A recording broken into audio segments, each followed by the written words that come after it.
listening to Reality Wrap. I'm your host, Melanie. Thanks for listening and enjoy the show. I had not said anything about the trip. I just said, come over. And when she came over, I tried to apologize and work it out, and it wasn't going well. And so I said, look, the bottom line is I'm taking everybody to Palm Springs, and I would like to invite you, but I think we have to fix it first. And if you don't come, we'll never fix it. And she took that as she had to come kiss the ring at my house. That is not how I intended it. But as soon as that was the idea in her mind, she wanted out. She didn't want to be at my house. She wanted to leave. And I got really spicy, and I canceled her plane ticket. In one fell swoop.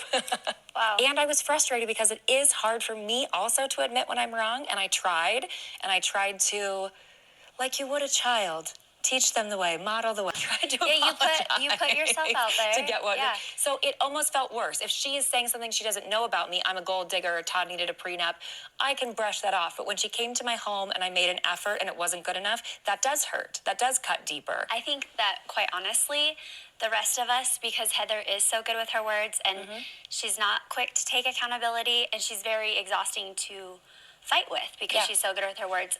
I think the rest of us kind of backed down with her, and you did not. She met her match. I think Whitney's onto something here in this clip. This clip was from the after show they put out yesterday after the episode. I don't think Heather likes the way that Bronwyn is holding her feet to the fire, especially because Bronwyn is a newbie. And I definitely feel like Heather's one of those women who are like, you need to kiss the ring coming into this show because we've been here since the very beginning and you're new. So how dare you come in and hold my feet to the fire? You need to show me some respect. And I believe that Sonia Morgan did the same thing to somebody in The Real Housewives of New York, and I can't remember who it was. She told them that there was a pecking order. Maybe it was like Heather Thompson or somebody. I can't remember, but I do feel like that's kind of Heather's thought as well. Like, I was here first, and now you're coming in and you're calling me out, and she doesn't like that. And Whitney is right. All the other ladies just kind of let it go. They let Heather shirk any responsibility for the things that she said or done. But Bronwyn, she's not. I think Bronwyn might be one of my most favorite newbie housewives that have come into an existing cast. Usually I get annoyed when the newbie comes in and immediately starts going up against the original cast, but for some reason with Bronwyn it works. And maybe it's because I don't like Heather.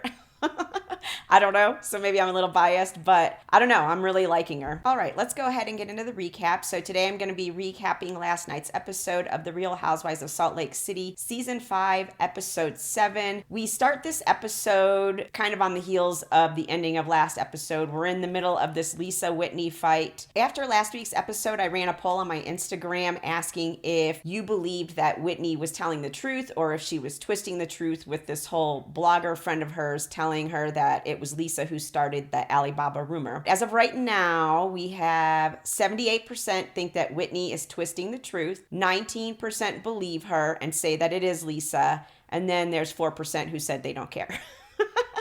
I have another poll up right now also on who is messier, Bronwyn or Heather. So if you want to participate in that poll, head over to my Instagram, Reality Wrap Podcast, and vote there. Right now, that one is sitting at 75% think it's black-eyed Heather, and 8% think it's no prenup Bronwyn. 17% think they're both equally messy. All right, back to the recaps. Lisa walks over to Justin, and she's freaking out, and she's ranting, and she tells him that his wife is a liar. We see him step forward towards her, and he says, stop calling my wife an effing liar. And at this point, John gets involved and he steps up to Justin and he tells Justin to back away from his wife. Lisa and Whitney intervene and they kind of push them apart. Whitney claims that Lisa charged her husband, which I can hardly say that little tiny Lisa is charging big giant Justin.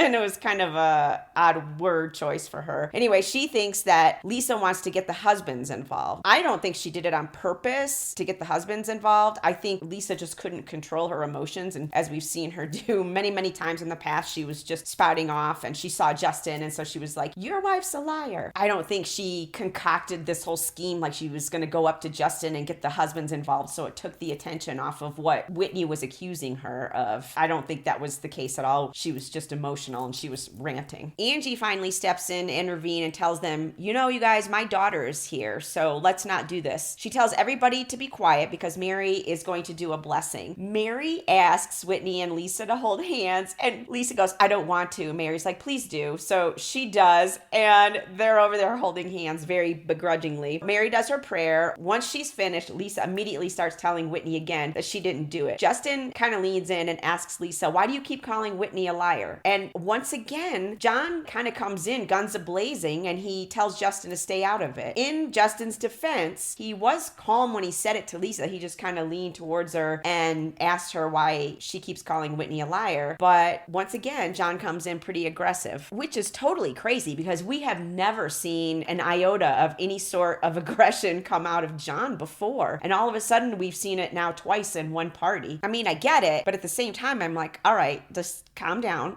There are tons of people here. There's production here. I don't think he was actually going to physically come after Lisa. So Whitney and Justin decide that they're just going to leave. We see Lisa crying to Meredith and Bronwyn that she did nothing to Whitney, and she was even the first person to buy her very first piece of Alibaba jewelry.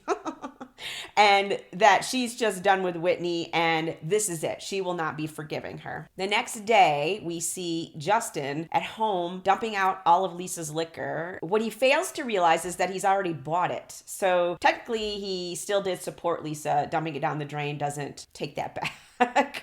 Whitney even is just kind of like, what are you doing? Can't we give it to somebody else? And he's like, yeah, I'm going to give it to the drain. I was like, oh my God, Justin, you are just as messy as your wife. Lisa and John are both at home and they're talking about the night before. Lisa tells John that she doesn't think that what he did was wrong by coming at Justin because Justin was being aggressive. John tells her that he essentially snapped when he saw Justin's face change and him step towards Lisa. Lisa asks him if he will still talk to Justin, and he tells her, you know, I really like Justin. We just need to figure out a way forward. Back over at Whitney and Justin's house, Whitney tells Justin that she thinks that Lisa wanted a fight with the husbands to distract away from what Whitney was accusing Lisa of doing with the Alibaba stuff. Again, I don't think this is the case at all. I think Lisa didn't even have the presence of mind to put that together in her head. She was so mad. She was just ranting. I don't know why Whitney is so convinced that it was Lisa Barlow when we now know that Adam's come out and said that that is not at all how the conversation went down. But for some reason, Whitney really has it in her head that it's Lisa who put this Alibaba rumor out there. Unless more proof comes out later that it was Lisa, I'm not going to believe this because for one, she's believing somebody who's a blogger. And for two, he's come out and said that the conversation did not go like that, and he actually told her that he had no proof that it was Lisa Barlow. Initially, she was blaming Meredith for the Alibaba rumor. She was absolutely convinced that it was Meredith because Meredith has a jewelry line, and for some reason, her China crap was going to compete with Meredith's line. I don't know. And then she does a 180, and now it's Lisa Barlow. As far as I'm concerned, Whitney has no credibility. Over at Beauty Lab and Laser, Brittany comes over to talk to Heather. Brittany comes in, and they're sitting down, and she asks Heather, how in the world did that happen? And Heather immediately thinks that she's talking about the fight between Lisa and Whitney. But of course, Brittany is talking about Jared. Oh, this woman. She has Jared on the brain, and I think she eats, sleeps, and breathes Jared, which is really sad. Heather tells Brittany that she could really see her pain, and Brittany replies, it's because I love him. And on one hand, he is so good to me, and on the other hand, he's not all in with me. How can a man who is flirting with other women in DMs be considered being good to her?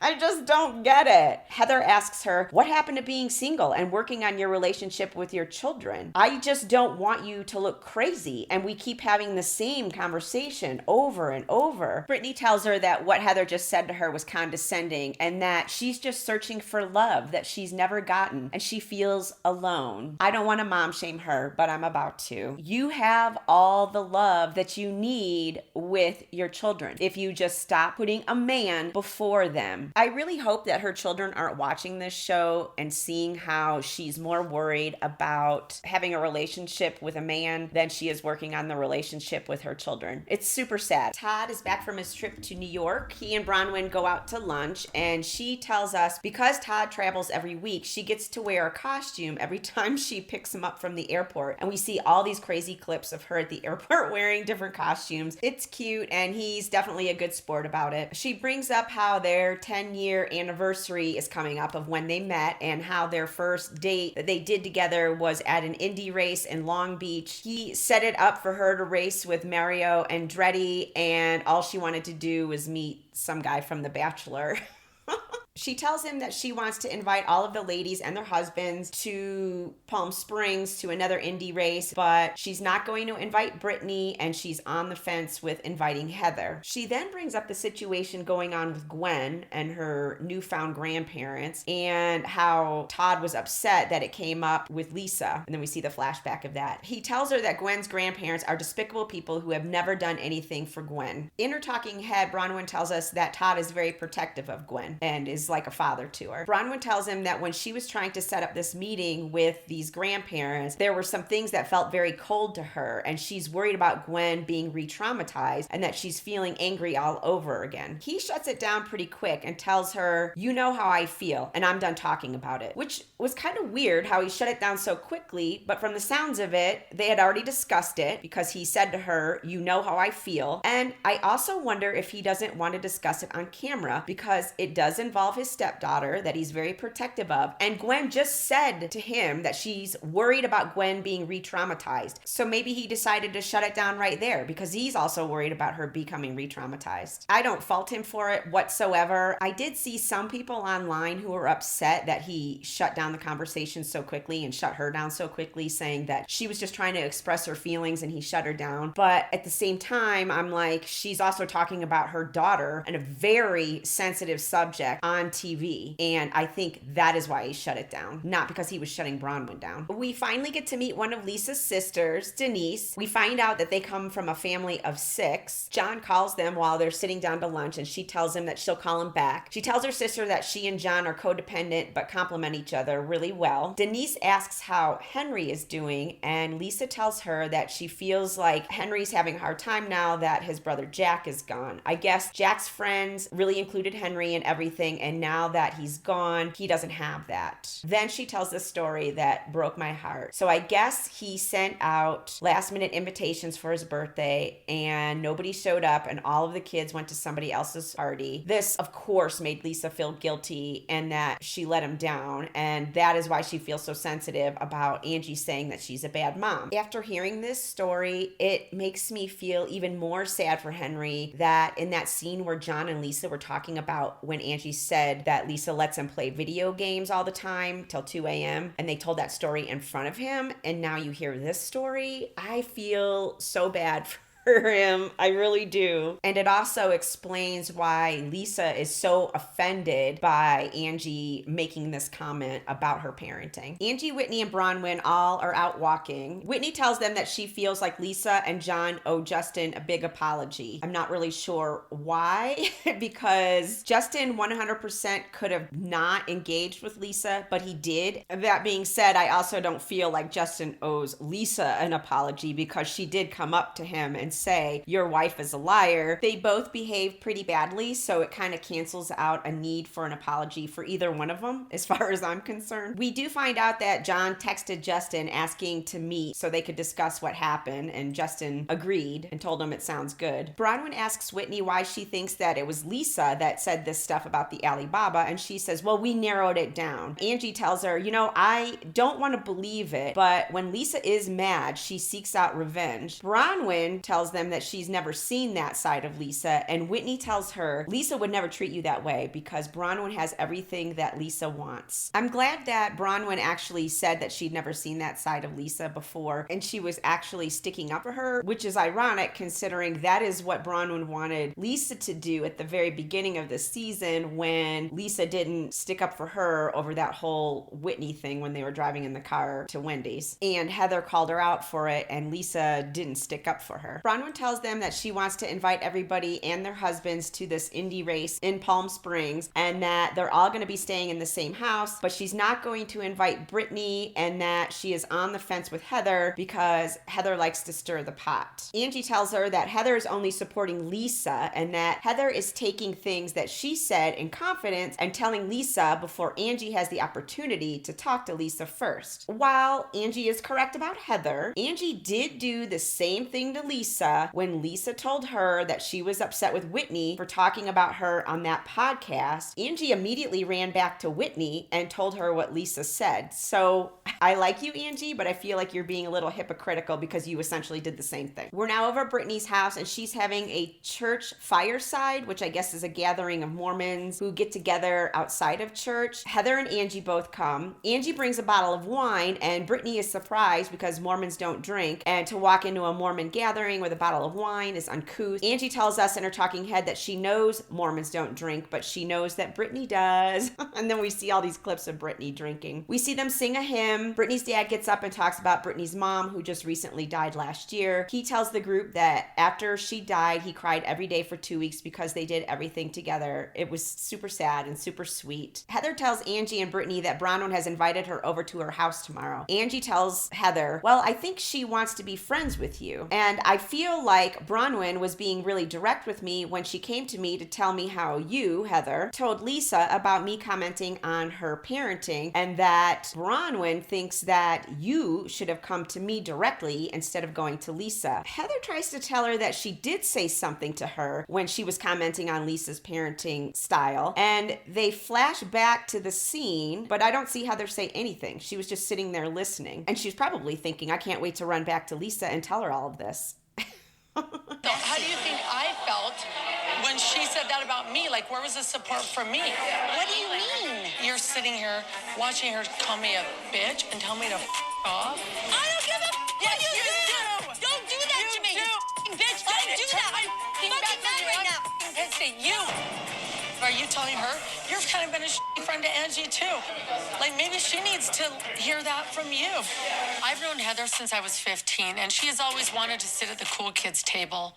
And she'll do anything to be at that table, even if it means sometimes taking up for the wrong person. Told you Heather is still a pick-me girl, and Angie just confirmed it. Angie tells Heather that she has seen Heather stick up for someone in the wrong before. And Heather's like, who? Jen? And Angie's like, yeah, Jen. Heather tells us in her talking head that she has a problem with being blindly loyal, and in the past it has bit her in the ass. But that is not the case with Lisa and Angie, that the problem is within their friendship, which is why she told Lisa in the first place. So why did Heather feel the need to get involved and tell Lisa what Angie said if it's just a problem between Angie and Lisa's friendship? Repeating what one says about the other is not going to help that friendship. It's actually going to throw fire on it. And Heather knows this. That's why she did it. She likes that there's a wedge between Angie and Lisa because now Lisa is only confiding in her. And who's probably getting those 8-hour-long phone calls all day long? It's probably Heather. And Heather loves it. It's now time for Justin and John to meet up. And we see somebody trying to parallel park their car very badly. And I thought for sure we were going to see Lisa get out of the car. But it turns out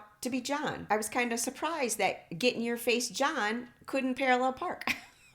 So they sit down and it's very weird and awkward. They order an appetizer. John tells Justin that they obviously have different perspectives on what happened that night, but he thinks that they should hear each other out. Justin tells him that he was really surprised that Lisa came directly at him and that he didn't think it was appropriate for Lisa to be shouting that Whitney was a liar. Obviously, he was going to respond. John tells him that what scared him was that Justin got angry very quickly and took a step in towards Lisa. Justin understands how John was concerned, but then wants to know why John came after him a second time when he was just talking to Lisa and asking her why she was calling Whitney a liar. John does apologize for this, and then he asks Justin if he feels like he should apologize to Lisa. Justin tells him, well, I'll have to think about that one, and tells us in his talking head that he doesn't think his reaction was any different than what Lisa does all the time, which I agree, except for you're a big guy, Justin, and Lisa is a tiny woman, but she did come at him first when she was ranting about Whitney being a liar. So like I said earlier, I don't think either of them need to apologize to each other because they were both in the wrong, or both of them need to apologize to each other, again, because they're both in the wrong. We are now over at Bronwyn's house for her and Heather's sit down. Bronwyn has on the craziest earrings. I don't know. I don't understand her fashion. I know it's a look and it's couture, but yeah, those were crazy. Heather tells us in her talking head that she's surprised that Bronwyn has invited her over and that she thinks Bronwyn wants to apologize for how she's behaving because she's been acting like an asshole. Heather clearly thought she was going over to Bronwyn's for Bronwyn to kiss her ring, not the other way around. Bronwyn gives Heather a tour around her house, and there's poop and pee all over the floor. Heather kind of makes fun of this in her talking head because of all the dog waste in her house, but I can't fault her for that. It was gross. If you know your dogs regularly have accidents in the house and you know you're going to be giving a tour of your house, I definitely would have walked around and make sure there were no accidents on the floor. But that's just me. So they sit down and they're starting to talk, and Heather tells Bronwyn that she was surprised that she invited her over because she thought Bronwyn didn't like her. Bronwyn pretty much says the same thing and feels like Heather doesn't like her. Bronwyn does say that she's sorry that things didn't go the way she wanted to, and she thought they were just having fun when they were in the car going to Wendy's, and she feels like when Heather repeated this to Whitney that maybe she repeated it in a different tone. She's pretty much insinuating that Heather did it on purpose to start shit, which she probably was. Because of this, when she heard that Heather and Lisa were talking about Angie, she thought she would go directly to Angie and tell her what was up. And she does apologize for that. I thought if Heather thinks she can tell everybody what I said with her stank on top of it, then I can tell Angie exactly what was said. That, by definition, is messy. I know you feel that way, so I said I can apologize. It comes across messy. It comes across messy or is messy? If for us to move forward, I have to say it was messy, I will own that it was messy. You don't have to say anything you don't want to say for us to move I want forward. to, because I'd want us to move forward. But this is not the end of it. Because I have not yet heard you say one time you were messy, you were inappropriate, you were too far. From meeting Heather, she has been telling people that I am vicious and two-faced, so I am happy to be her fallible friend and apologize for my part in this, but I need to know that Heather at least understands that she has been a part of what's wrong between the two of us. Heather's reaction to this was so funny. I really feel like she was like, I really thought I was coming over here for you to kiss my ring, and here you are. While you did apologize to me, you're now wanting me to apologize to you because of the things I've done. And she does not like that. And I think it's because, like I said earlier, Bronwyn's a newbie and Heather thinks that she needs to know her place. Heather tells Bronwyn she isn't sure why Bronwyn invited her over and that she feels like this whole thing is fake. Bronwyn tells her, okay, I invited you over because I invited everybody to go on a trip this weekend, and I'm not sure if I should invite you because we're not in a good place. But I feel like if I don't invite you, it's not going to help the situation. Heather gets so flustered by all of this and tells her, so I need to earn my invite on this trip that you're taking everybody on? I thought I was coming over here for you to apologize to me. And there you have it. She was coming over for Bronwyn to kiss her ring, but now she feels like the roles are reversed. I genuinely don't think that Bronwyn was trying to get her to kiss her ring or anything like that. I don't think Bronwyn thinks like that. Obviously Heather does, because Heather is all about being the queen bee. I really think that Bronwyn was trying to work through their issues, and because Heather just wasn't getting it, she was like, all right, well, this is also happening. I want to take you on this trip, but now that I feel like we haven't moved forward, I don't think that's going to happen. Bronwyn tells her, why would I be the only one apologizing? And you don't have to take any responsibility. Heather tells her that she's heard her talk about a lot of people behind their backs and that she's terrified that Bronwyn's going to do it to her as well. Bronwyn counters this with a list of things that Heather said about her, how she's not a good friend, how she's terrifying, how it's stupid that she doesn't have a prenup. I could apologize for asking about the prenup. I don't give two shits about the prenup, but this was just her trying to find a reason to not include me on the trip. She's not only showed me her shitty house, she's showed me her shitty intentions, and I don't really care for either of them. Heather tells her that she feels really frustrated and that she wants to leave, so she gets up and she leaves, and that's how the episode ends. Next week, they're off to Palm Springs with all the husbands, and it looks like a lot of shit goes down, and we see Todd ask Lisa and John to leave. So it looks like we're going to get another great episode next week. I'm looking forward to it. I imagine that it's going to be like a million times better than the the Real Housewives of New York trip to the Hamptons because that was terrible. All right, guys, that's all I have for this week for the Real Housewives of Salt Lake City, and I will talk to you next week. Bye.